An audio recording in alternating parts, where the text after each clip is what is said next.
আসসালামু আলাইকুম ভাই। সালাম।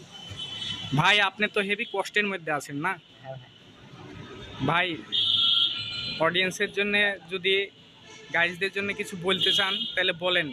অনেক বড়লোক মানুষ আছেন, ভাইরা দেখছেন, যারা দেখবেন এই গরিব খুব কষ্টের মধ্যে আছে, যে এক মুঠ খাইতে পারছে না, খুবই কষ্টের মধ্যে আছে।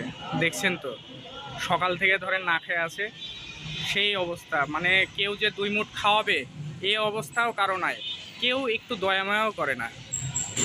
এরকম অসহায় মানুষের পাশে কেউ যদি দাঁড়াতে চান অবশ্যই দাঁড়াবেন। কেউ যদি কিছু সাহায্য করতে চান একটু করবেন। ভাই আপনি তো খুব কষ্টের মধ্যে আছেন না ভাই?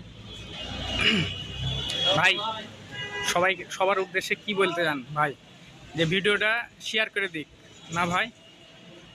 ভাই খুব কষ্টের মধ্যে আছে ভাই, যারা দেখছেন অবশ্যই এই গরিব অসহায়ের জন্য একটু শেয়ার করে দিবেন, যাতে এই লোকটার একটু রুজি রোজগারের একটু ব্যবস্থা হয়।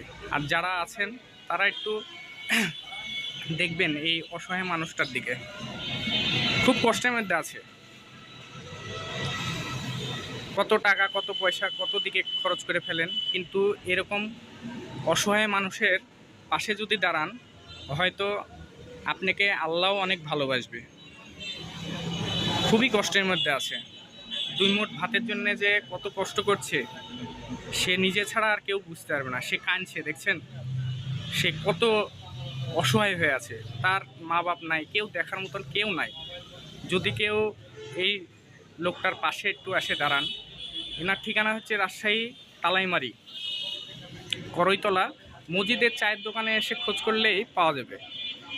যদি কেউ কিছু সাহায্য করতে চান অবশ্যই করবেন তাকে।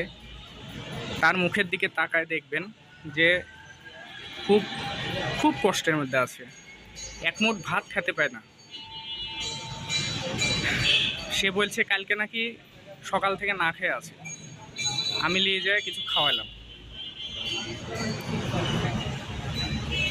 ভাই আশা করি আপনার দুঃখ কষ্ট দূর হবে, এমন একটা হৃদয়বান ব্যক্তি আপনার পাশে এসে দাঁড়াবে যে আপনার সব কিছু পরিবর্তন করে দিবে। আছেন না ভাই এরকম কেউ?